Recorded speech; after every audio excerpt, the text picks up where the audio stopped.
So I think it's time for the opera quiz. Oh God, it's gonna be so bad.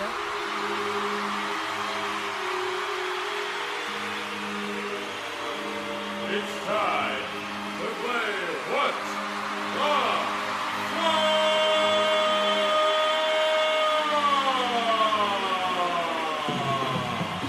the Welcome to the part of the show where I test my guests on how well they know the legends of their voice type. The stakes are high, so listen as I try to stump my guests by presenting 5 unknown but legendary singers and force their best guesses out of them. If I succeed, then I get to give them a Fach sex change. Yes, that's correct, where I make them perform a phrase from an aria of my choosing on the record from an operatic role of the opposite sex. So let's get cleaned up, because it's time for surgery. What I would love it if like the voices I'm about to hear were like Beyonce and Billy Joel. Then I would be great at this. I'm just telling you in advance I'm not going to be good at this. But That's fine. So I think I've been going back and forth between like the winning score because we're going to play for something. So there's 5 recordings and I've been going back and forth between 3 out of 5 and 4 out of 5. Now I'm feeling sympathetic with your self-declared lack of skills on this, but so I'm going to give you 3 out of 5. Okay. But if you start getting all of them right like immediately, then I might change my mind. Okay, so first questions first. We're going to play for something, and I'm just going out on a limb here and assuming you've heard the aria Una Furtiva Lagrima. I have. Good. So whether or not you know the words to that, if I win or if you lose, you have to sing some of that with your best tenor impression. Oh, I'd be honored. Okay, good. If you win, then I have to sing a bit of Dove Sono in my best soprano impression. Oh, and gosh. I don't know why I keep doing these interviews on Saturday, because in the Middle East, Saturdays are kind of like Sundays because we have a Sunday through Thursday work week. Mm-hmm.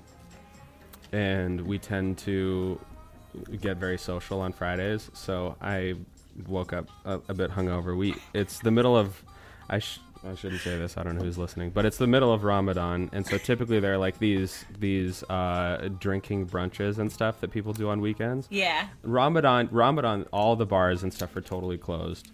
So we had our own brunch yesterday. Like you must, obviously. Yeah, and brunch isn't like in the States like a breakfast lunch. Brunch is just like it may as well just be called drunch. It's like a drinking lunch, basically, is what it is here. Like there's no breakfast part to it at all. It's just Drunch. So that's what we did yesterday. I've been having a bit of hair of the dog during this interview. That's the best way to have it. So we'll see what the falsetto sounds like if you win. Okay, so go ahead and see if you can find recording number 1. Now, don't be alarmed if my face goes away on your device. It's fine. I can still hear you. So just play recording number 1. Hold your comments till the end. They're all less than a minute. Okay.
That was a good-ass trill.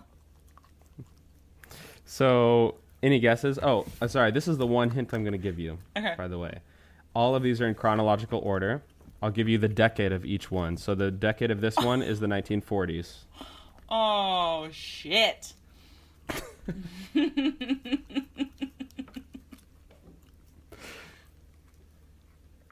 Just your best guess. I'm being tough on the earlier ones. I'll tell you that.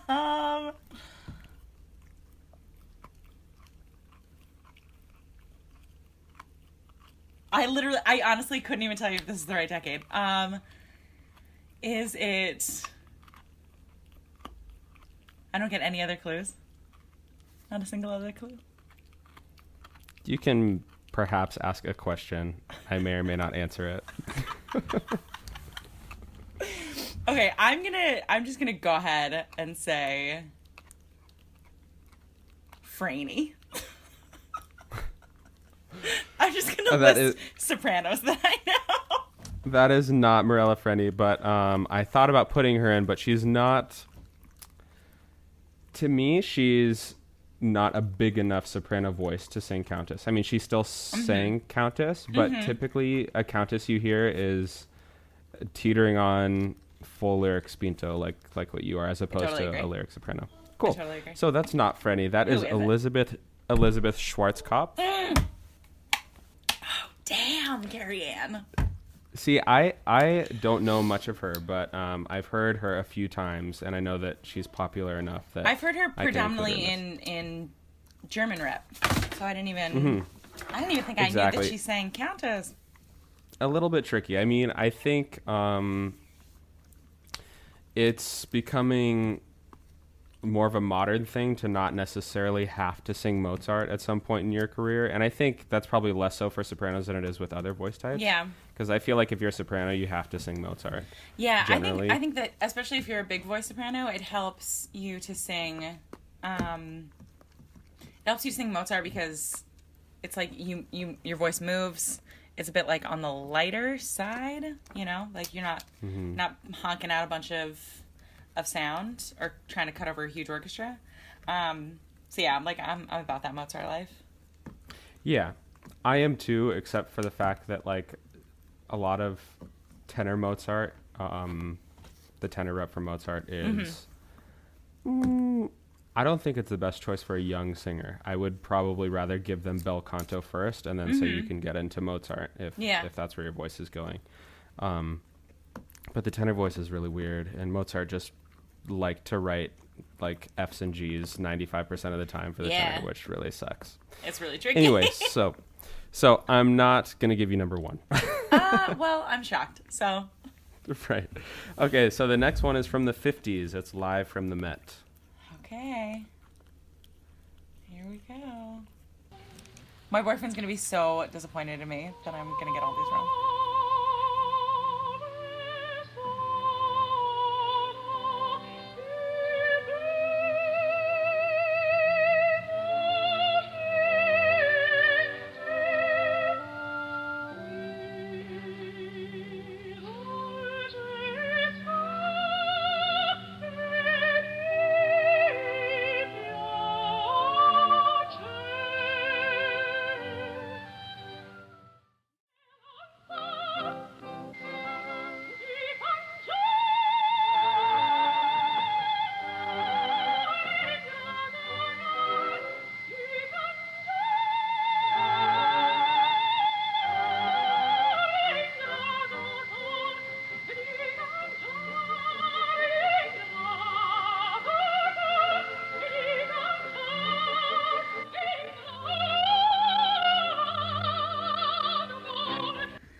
Oh, Lord have mercy.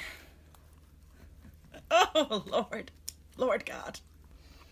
Who is it, Frankie? Who do you think it is, Frankie? No hints. Thank you. Keep your eyes on your own paper.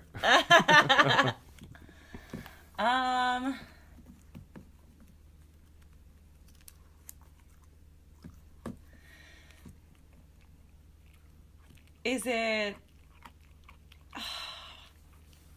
Just look at this cute dog. Look how sweet she is. Is it Roberta Peters? Oh, no, it's not. I don't know what hint I could give you. But I thought it was interesting that she takes a breath where you're not supposed to take a breath. That is... I don't really know much about the singer other than I've heard her before, and I like her generally. Victoria de Los Angeles. Okay, so both of these women, I have never heard their Countess recordings. Victoria de Los Angeles has an amazing Suor Angelica recording. I know. What I found is that, like, a lot of Puccini singers and even some dramatic voices sing Countess. I don't... Just in doing my initial... I didn't do much research for this, but just in the general findings, like, going through comments and stuff of, like, who people think is, like, really incredible countesses. Yeah. All these people came up as really good countesses, or some people at least regard them as really great versions of this aria, at least. I tried to make them all live. It's the worst aria in the show, I think. It is so rude. Because it's difficult, or because you just yeah. don't like it? Oh yeah, No, exactly. I was difficult. gonna say I think it's incredibly beautiful, but it's like, yeah. I mean, I can't even imagine. I was talking with Liana Guberman about this aria because she sings Countess sometimes as well, and I was just like, how do you do this aria? I mean, because of the demands on it are so ridiculous at the end. I mean, you just have to, like, have the greatest support in the world and physical, and just, like, know that there's no tension in your throat, basically. Right. That you have really efficient use of your air. It's so stressful. I can imagine. How old were you, side note, when you first started looking at this aria? Did you ever use this aria as, like, an audition piece, or was it just, did you just do the role? No. So I always do, like, now, like, Come Scoglio or Mitra D, or, like, if I'm going to do a Mozart. Just I like the color tour, and I like those characters better. I'm not a big, like, Countess fan in general. It's kind of like Don Ottavio to me. I mean, Countess is better than Don Ottavio, but it's just kind of like, you don't do much and you're getting walked all over. Yes. And so it's very depressing. And, like, when we did it last summer, we kind of, with the ending, like, she is supposed to forgive him. Everybody's happy at the end. And I kind of liked that we did it almost that I was like I was saying I forgive him, but, like, I'm done. Like, I'm out. And also it was interesting because the show they did right after that was Ghosts of Versailles. And, like, so, like, in Ghosts of Versailles, you see that, like, she ends up with Cherubino, and, like, they have a kid, and, like, she's still married to the Count, but, like, they're not in love with each other. They're not, like, together. Which I think is cool. It's just, it's hard to sell, like, that they end up together, like, happy ending. I don't think that makes any sense. I agree. I don't really know historically, like, if only, like, happy story subjects or happy endings were, like, popular. That sounds wrong. Yeah, were popular, like with Mozart or whatever, before he started doing, like, well, I guess Don Giovanni's sort of a happy ending as well. It's just like the antagonist dies or goes ill, but that's not really for my brain as much as. Anyway. But also, you know, like in, I guess in both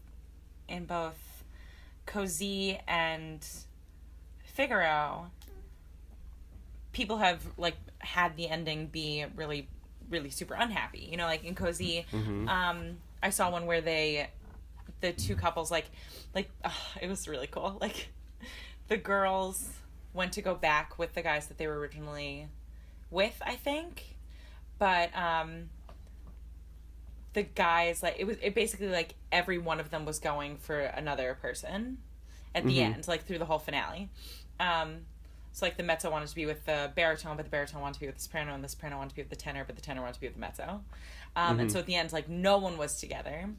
And then when I did it, when I was Despina, my signature role, the girls just, like, the guys are, like, chasing the two girls, and the girls are just, like, holding hands with each other, like this sisterly bond, and, like, Despina runs over, and the three of them just, like, go into the house and, like, fuck you. So, like, it's interesting because with that music, like, you could really, I guess, choose to have it be a happy ending for some people, not a happy ending, or, like, just, like, fuck it all. But I think it's cool because it's not necessarily required in the score that people end up together in either of those shows. Yeah. I think that that's a cool thing about Mozart as well. Whether or not he realized what he was doing, let's just assume he did because he was Mozart. That he would have these big finales with the characters where they'd say, all is right in the world. Yeah. But it doesn't go into specifics about like what's really happening in the libretto, other than that people are happy.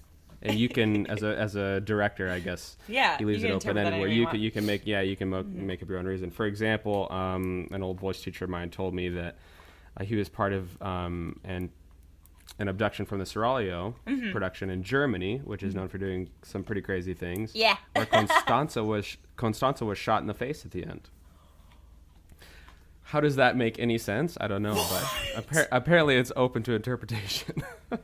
I don't know what opera theater this was with, but this was name drop Henry Price sang a lot with Beverly Sills and stuff, but name drop again. Is outrageous. I know, yeah. So I think have you seen was the new with Lintz.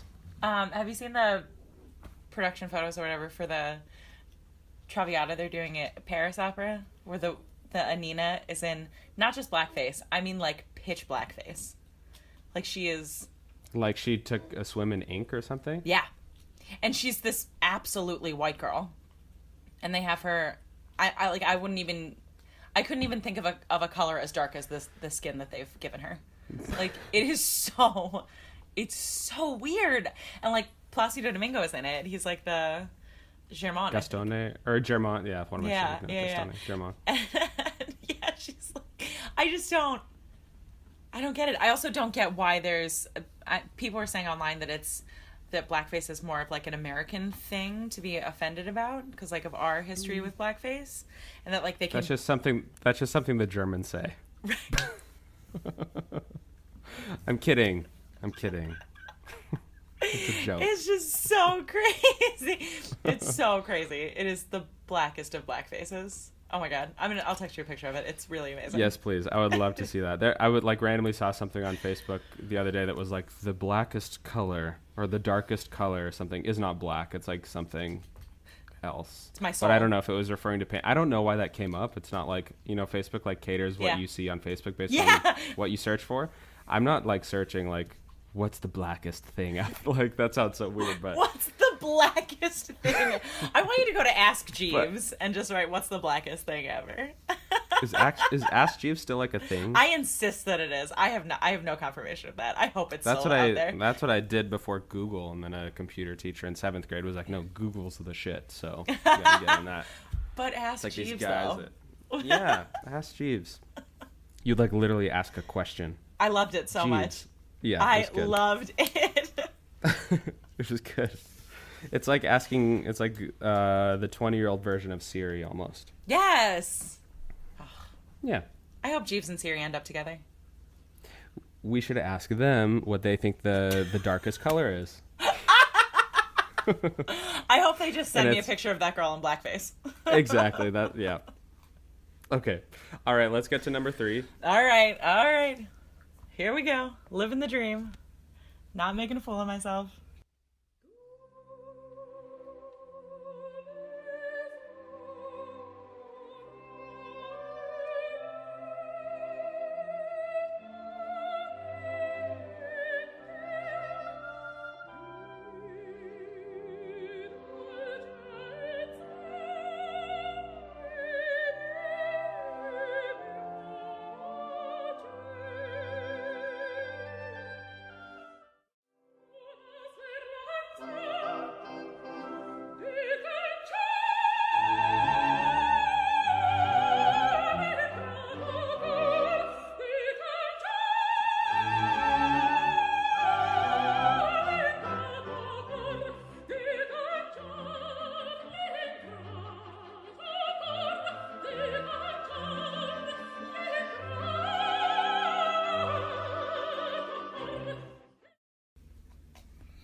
Okay, I have a guess for this one that I actually don't feel like is a bad guess. Because it reminds me of someone, and this is going to be really wrong. I just want to get one right. Literally just one right is all that I want. I've set it up so that you'll get one right, I think. I assume the last one's going to be a recording of me doing it. Not quite that much of a freebie. Is it Carol Vanessa? It's not. No! It's not. Although I love her. I do love her, especially in this role. Oh, this I is felt another, so like, good about that guess. I felt really strong about it. That was the best we're going to get. See, now I'm feeling like I've been really mean with this because this is another that you might not expect sings Countess. This is 1971 recording of Jesse Norman. So Jesse Norman Straight does up, obviously... you're playing everyone that I did not know sings Countess. That is crazy. That won't be the whole quiz. I know, and she does it really well for being such a massive voice, like dramatic soprano. You know, known for dramatic stuff. Yeah, absolutely. Especially like her Wagnerian roles and stuff. Also, I mean, I guess Countess this. doesn't go super high if you switch the one like high C with Susanna. But I feel like when I think about Jesse Norman, I think about them like a really beefy middle, and like up to like A and B flat and like B. These are nice, but like I don't see her like as a high voice, you know. No, I mean, that Wagnerian shit, like you don't have to sing real high. You just gotta be powerhouse. Loud, exactly. Yeah. But she did sing, you know, as a recitalist, and I'm not sure if any operatic roles that she did were contralto roles, but she would sing like some songs associated with contralto and stuff. Yeah, like in she can get down there. So yeah, she's a really rich voice. But I just loved when I came across this. I thought it was so cool to hear how spinny her piano, that opening line was. Yeah, and then you can tell it's like, oh yeah, that's Jessie. At least when you know it's her ahead of time, that's Jessie when she sings up. What are those A's on top? A's, yeah. They're really powerful. Yeah, when she does this, and they sound cool. And her trill's nice at the end too. I mean, the generally trill was you really think, nice. like you think a big voice, it's like a really big voice like hers, it's gonna have more of a sluggish trill, but it's like totally. she was in it. I liked it. I was a fan. Yeah, okay. She knows what's up. Sorry you didn't get it. It's all right. You got two more you got to go for. I might also, change. I will say that, like, so as to prepare for this, I must have misunderstood you because I thought that like opera quiz thing was like listen to cuts of different operas and say what opera it was from. So I was like, all right, what opera? I've literally I listened to some opera stuff this week, which normally I don't actually. Oh, sorry. No, because I think it's interesting for people to see, especially as young.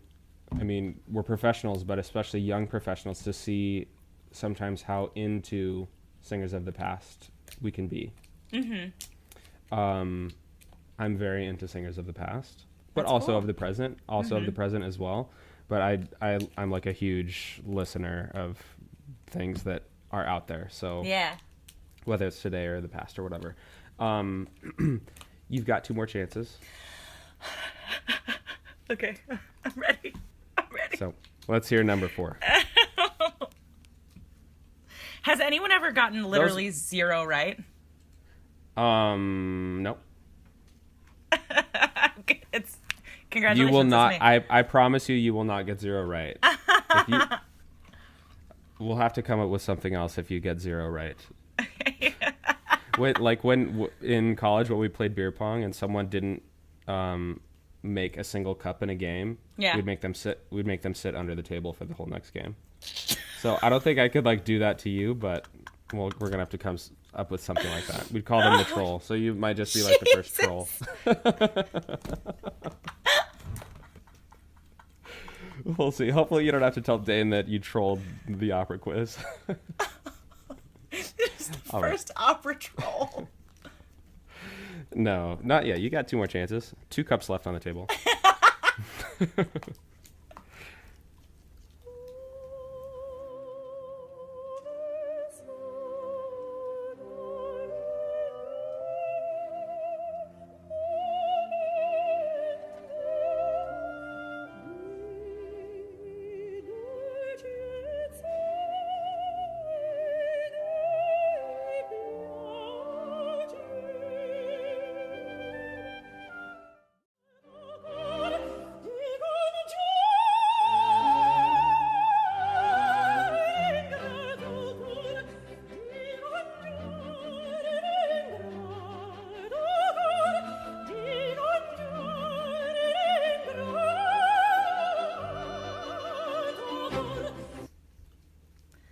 Okay. I just want to say that my favorite thing about this entire experience is that I can watch you listening to it as the knowledge spreads over your face that I'm not going to know the answer. And I'm really enjoying that experience. As much as I would like you to believe that that's what's going on, I actually can't hear what you're playing. I've heard them before, okay. and I know who it is, but I can't hear. Oh, like where actually, I am in the recording. Okay. Yeah, I sort of am doing that because I'm like sort of imagining it while I'm looking at you and saying these things. But all right, so do you have a guess? Is it Kiri Takanawa? It is Kiri Takanawa. Good job. Good job. Frankie, we did it, Frank. We got one right. Yes. Okay, so I'm gonna go ahead and give you a bonus point option. With this one, if you can get the year within 2 years, a margin of error of 2. So either the year it was or +2, -2 on either side. Okay. I'll give you a point back. Okay. I'm going to say 87.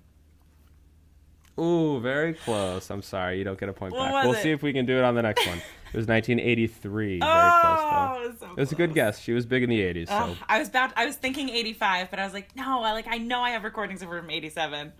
Okay. Fine, I accept it. Well, I accept my 1 point good job. for the game. Hey, guess who's not? That's okay. We're not done. Guess who's not the troll? Exactly. There we go. No troll. No troll. No troll. No Okay. troll. So we don't have to come and make up some new special rules for you for being special. Oh my god! I just also want to say that. Do you know Reggie Smith? He was the count here at Wolf Trap last year. He's back this summer to sing Marcello. but in the promo videos. Oh no, was he Tarquinius? No. No. That's Will Liverman. Okay. But Reggie, he won the Met competition like a year ago. He's just been at Houston Grand Opera. He's awesome. But he is literally obsessed with Jesse Norman. And when I tell him that you played me a recording of Jesse Norman and I didn't recognize it, he will actually unfriend me on Facebook. Like, our relationship will be done because I didn't recognize Jesse Norman. Oh no, I'm sorry. I'm really sorry. But to be fair to you, those first 3 were tricky. I was hoping you'd get one of them and that you would most likely get these last 2. But we'll see. We'll see how you do on the next one. Because you know what? I really do. I love Victoria de Los Angeles in Puccini rap, and it never occurred to me that but of course she'd be like such a beautiful, so I'm gonna like have to look that up and listen to her sing Countess. She's great. Mm-hmm. She's great. Yeah. She's like, I agree. I think her and Scotto are my 2 favorite Suor Angelicas. Scotto because of the way she acts it. I think is really like super compelling. Yeah. Scotto to me like embodies, there's like Team Callas or Team Tibaldi. Yeah. And she's that balance. Which are you, by the way? Exactly, she's the balance. Yeah. Which are you, Team Callas or Team Tibaldi? So when I was in high school and I started studying with that lady, she gave me recordings of both, and listening to the recording, like CDs, and listening to the recordings, I was like, absolutely Team Tibaldi. Like, I don't even know why anyone's talking about this other lady. And then I started watching like clips and videos of the 2 of them performing. And I think I'm Team Callas, to be honest. I think I am too, and I had the exact same thing. I mean, when I was first, like, I had heard Callas in movies and stuff, but I never really listened to her until undergrad. Yeah. And it was just like, why? She sounds like she has marbles in her throat or something. And I just didn't. But then when you watch her perform, like, regardless of like whether she's past her prime or whatever, like, it's unbelievable. Yeah, I totally agree. Scotto, I think, is the balance, like you said. Yeah. She's so good. Yeah. Okay, let's hear number 5. All right, one more. Not the troll. Not the troll. It's an accomplishment.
Straight up, like, all these women have beautiful trills.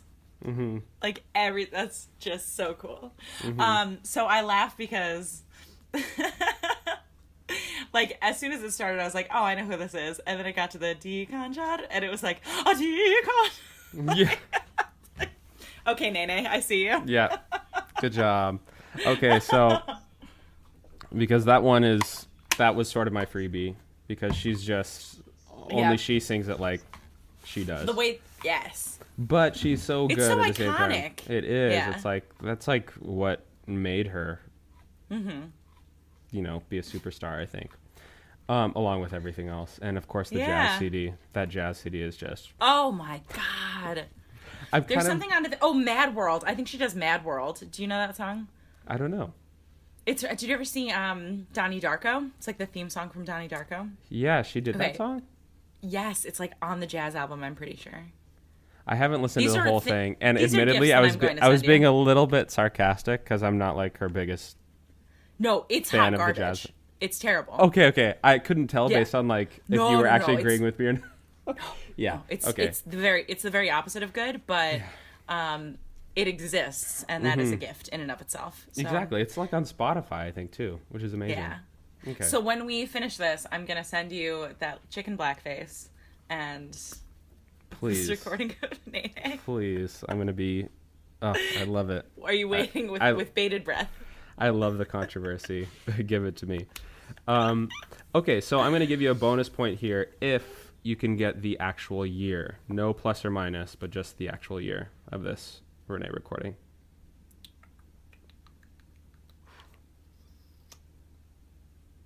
I'm going to say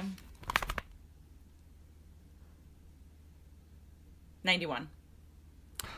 You said 90, and I was like, oh my God. No, it's 98, actually. Like, I was just anticipating. I was like, you know what? She's going to get it right here. That's what I was thinking in my head. But you didn't. I'm sorry. But you didn't! You didn't get it right. So that I means wish there was more of a bonus round so that you would have to sing Dove Sono now. That's what I wish. I might sing some of it, but not until you sing Una Furtiva. Okay, I for sure don't know the words. Una Furtiva Lagrima. You can start with that. Uh-huh. Okay. Okay. And then you can sing whatever gibberish you want. But you actually know Italian, so I don't even know if you're capable of doing Italian gibberish like the rest of us are. Okay. So it goes... Una furtiva lagrima nei occhi suoi spuntò. Good job. I'm not sure. I mean, I'm not sure if I would pay to sing that, but I was definitely thoroughly entertained. Also, I should tell you, like, since you're now going to honor me with a rendition of some Countess, that a thing that I really want to be a part of at some point in my life is a, like, gender bender Mozart opera. Mm-hmm. Like, I would love to be in a Così or a Don Giovanni that, like, switches the genders. Wasn't there, like... That'd be so cool. Well, wasn't Neil Gorham or something involved in, like, I forget what it was called, but it was apparently a really famous, like drag opera company in New York? Oh, I don't actually know. I know, like, last year, Dane got a call. He's done, like, José a bunch in Carmen, and he got a call that they were doing a José. I don't remember where it was, but it was going to be set. It was going to be like an Orange is the New Black kind of setting, and so he was going to be one of the guards. Mm-hmm. And the Carmen is a transgender, or was a transgender woman. And that's cool. Dane, like, already had a contract already, or else he would have done it, because I'm sure like it would have been a super iconic, and it totally makes sense. Like I could see it right. working No, and being really interesting. Okay, but there's a difference between transgender and drag, though. So like, was it totally? Yeah, it was a transgender person. It wasn't. It was an actually transgender person. Okay, yeah. okay. So yeah, I mean, Yeah. I think that's cool that you know that at least opera's not gonna like say no to someone like that, because that would just be ridiculous. But but a drag situation is like a whole different you know, a whole different type of thing. I wonder though, because I feel like in a show I could see doing drag in an opera more readily. Like you could get a cast of people who could do drag. I mean, like I immediately to my mind went Chris Yoon. Do you remember that guy that we went to school with? Yeah, of course. Because he is the most beautiful drag queen. Yeah, he's crazy. I mean, in a good way. His like makeup is shocking. unreal. Yeah, it's so stunning, and he's got such a beautiful voice. Like I could see that happening. I could see that like being a very doable thing and being like really, really fun and awesome to watch. Is it called drag if it's female to male as well, so that you could have like I think so. a full role reversal, like with all the different. Carabina would be difficult because it's like already. I don't know how those pants rolls would work, but that's a really good point, actually. Call them skirt rolls or something. I don't know. A skirt roll. Okay. Oh, I'm so excited right now. I don't even know where to start. I don't know the words either. Whatever. Good. I'm gonna have to probably lower it a third. I'm gonna imagine.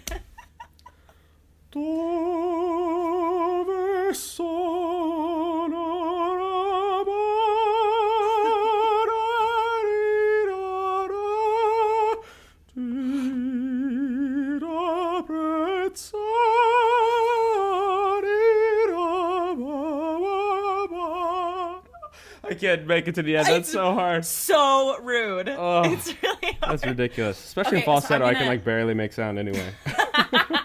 I'm gonna tell you a horrible truth about me, which is that when I was doing Countess, the woman who conducted is Kathy Kelly, and she comes and coaches us at WNO. So I had worked on it with her, and I was like, I am so nervous about these phrases that are crazy long in the return, the part of WSO you just sang. I was like, oh, they're so long, and I don't want to have to do it noticeably faster to get through the phrase. So she ornamented it for me, and I did not do like long phrases. I just did the same short phrases just with ornaments. Well, that's really interesting though, because that would make sense. I would imagine that's totally musically acceptable. I mean, it's not it's not the tradition of what's done with that, because it's like an A prime. You would think, well, why the hell not? So they did it in a couple. They did it in mine. The Count did it in the end of his aria. He added some ornaments, and how modern of you guys. Yeah, and the Carabina one where he's singing the song that he like wrote for me. They added ornaments to that. I was like, duh. Yeah. And then they would have done that. Like they would have done that. Interesting. Supposedly they would have done that back in the day. So yeah, that's super cool. It. That's awesome. I would have. Do you have a recording of that? Yeah, actually, they just played it. I'm gonna see if I can get it to put on my website. But they recorded it last year, and then they played it on like a classical radio station, like this like national, like PBR. That's not what it's called. NPR. It's not the beer. Pabst Blue Radio. So they played it on the radio like a month or two before we started at Wolf Trap this year, and we heard it, and I was like, oh, they cut together the best of all of it, or we had one really amazing performance, because I was so worried about every time something really good would happen, I'd be like, yeah, but I'm about to do this next part, and I was like, oh, that's nice too. Cool. It was dope. That's awesome. So, and this year they videotaped Rape of Lucretia, and they had like 6 cameras set up like all around the theater. Yeah, the shots look amazing from like the right, the promo video or whatever. Yeah. Then they had me in the male chorus and Tarquinius and Lucretia do like a sort of a video interview thing. So when they broadcast it in the fall, or when it's available online in the fall, it'll be like Act 1, interviews, Act 2. Sweet. Yeah, so they're gonna like splice together like all of our best answers and stuff. That sounds so really excited. cool. I'm so excited for that. So for the national radio thing, do you put that on your resume now? Like I was on the radio nationally. Oh, I didn't even think about that. And I don't know. was. I don't know So if like I people do should. that. Yeah, I mean, why not? I could at least I could put it in my bio, definitely. Yeah. Yeah. I would love to send me your bio as well, because I would love to. I love like featuring like this is all the badass. This is all the badass shit that like this person has done, you know. And then this is what we talk about. This person's legit. I promise. This person's legit. Yeah. Okay, so let's talk about what you got going on in the future. Okay. What do you got going on in the future? What do you got? Okay, so right now we just finished Rape with Lucretia. Last night we did a concert with the National Symphony Orchestra, which was really cool. And then right now I'm getting ready to do a recital with the Phillips Collection in DC that I'm doing with Christian Zaremba, who is making his Met debut this year, and Sweet. Alistair Kent, who's at ADA. The three of us are doing a recital. And it's supposed to be That's like awesome. related to the art that's up in this gallery. But there's so much art that basically I'm just deciding what I want to sing and then going from there. You aren't supposed to like tell people your secret. But I don't know why I thought, like I've been at the Phillips Collection before, I thought it was like a really small gallery. But they sent us like a Dropbox with all the images that they have available, and it's like hundreds and hundreds of things. Like it's crazy. Yeah, I mean, I feel like that's like, you know, that's a nice draw, and that happens all the time in classical music with recitals, and it's like, well, really, this person's just singing like their favorite whatever, Exactly. or doing Exactly. something that they've never done, you know, whatever, and you can relate it to whatever you want. Yeah. So it's cool because I was going to do like, it's like, oh, I'll do like Duparc and I'll do like Rachmaninoff, and I was just like not super invested in it. And then it's two recitals, like two of my colleagues just did a recital with the Phillips Collection, and they did like things that they were really passionate about, and it just read so clearly by the way that they talked about it and then the way they sang it. So I was like, what am I really passionate about? Contemporary music, cabaret, musical theater, English, you know, stuff written in the last like 50, 60 years. So we're kind of weaving it together that we're telling a story of like a couple meeting and falling in love and like being together and then breaking up. So one of the boys is doing like sort of mood pieces, like setting, and we're all like alternating. And my pieces are like, I'm doing A Stranger Here Myself by Kurt Weill. Cool. And then I'm doing like super contemporary, like Scott Allen musical theater pieces, like things that were written in the last couple of years. And I'm doing like Stars in the Moon by Jason Robert Brown. And then my boyfriend is actually writing an a cappella arrangement of Yesterday by the Beatles for us to like close out the concert. And it's just going to be like this really, I think, beautiful story of like a couple meeting and falling in love and then it not working out and then just like reflecting on it like in a positive way. I'm super excited about it. So wait a second. So I'm really intrigued by this. Dane's composing an arrangement basically of Yesterday. How did that get to be part of the program, or was it just they just said it's solely up to you guys and you guys just said let's do this? Yeah, so they said it's up to us to kind of do whatever we want, and I mean they'll nix anything if it's bad, but or if, you know, we were duplicating something that other performers had done really recently.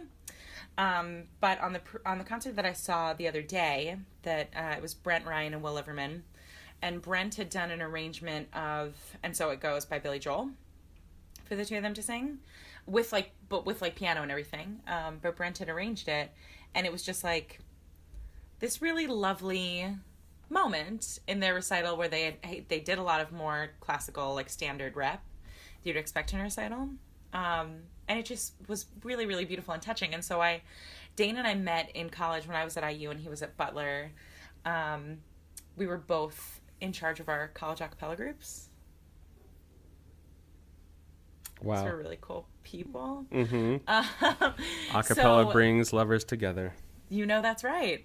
So I think that, I mean, Dane's obviously much better at writing for male voices than I am, since my group was all women and his was all men. So I asked if he would be interested in doing it, and also he plays piano. He can like accompany me, like he plays piano very, very well. So I figured it was something he could just do quickly. And when I mentioned it to the boys, they were like, that sounds wonderful.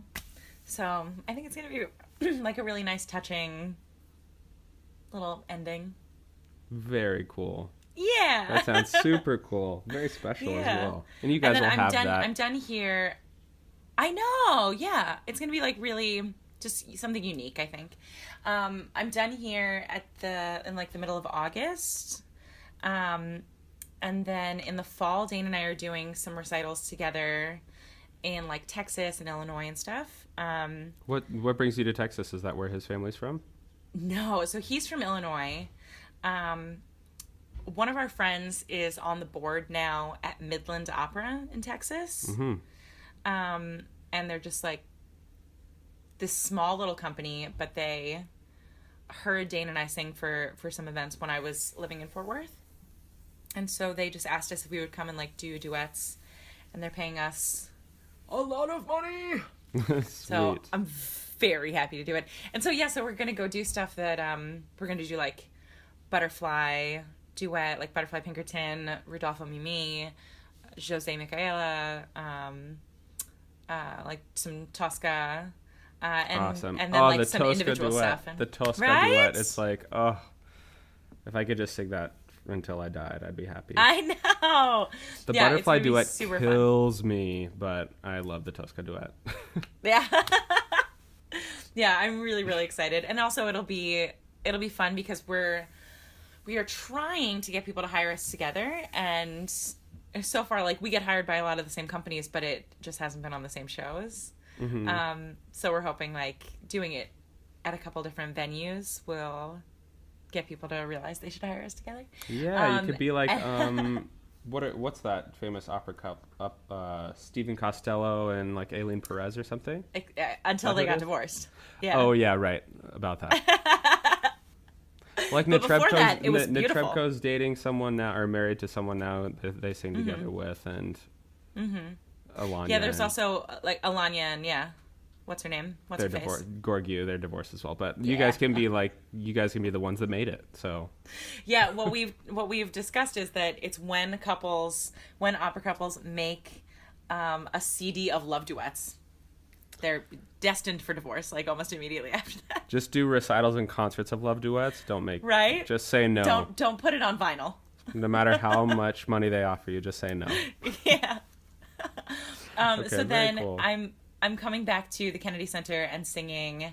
We're doing Dead Man Walking, and I'm singing Kitty Hart, which is one of the mothers of the kids who are killed, and then I'm singing Micaela at Fort Worth. Oh, cool!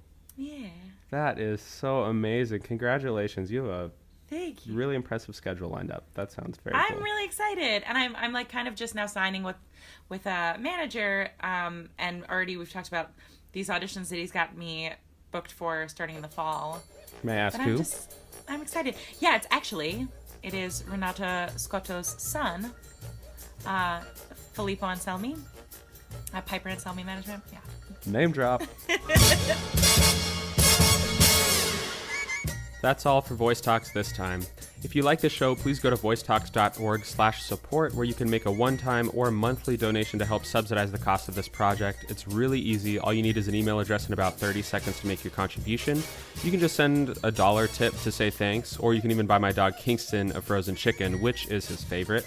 If you're listening to this from iTunes or SoundCloud, please don't leave without writing a review. It's the most direct way you can help get this podcast to as many who can learn from it as possible. Also on the website, you can contact my guests and me directly, see what's happening next, support the show in other ways, and listen to and comment on specific episodes. You can now send an email to voicetalkspodcast@gmail.com to let us know what we could be doing better, what you liked, or who you'd like to hear next. You can visit Kerriann on her website at kerriannotaño.com and on Facebook by searching for Kerriann Otaño. You can also find her on Twitter, Vine, and Instagram using the handle KerriannOMG. She's also the proud parent of Puggle Frankie, who has her own Instagram at frankie.the.puggle. You can follow the show on Facebook and Twitter by searching for Voice Talks. Be sure to like the Facebook page, and if you know someone who would enjoy this project, be sure to share these episodes. You can also follow me on Instagram using the handle SingermanZ to get my latest travel updates. My next guest will be soprano Madison Leonard, the recent winner of the 20th annual Houston Grand Opera National Voice Competition, so stay tuned to catch that episode going live in the next week or two. I'm your host and producer, Zach Singerman. Thanks for supporting emerging artists by listening to this week's Young Artist Perspective.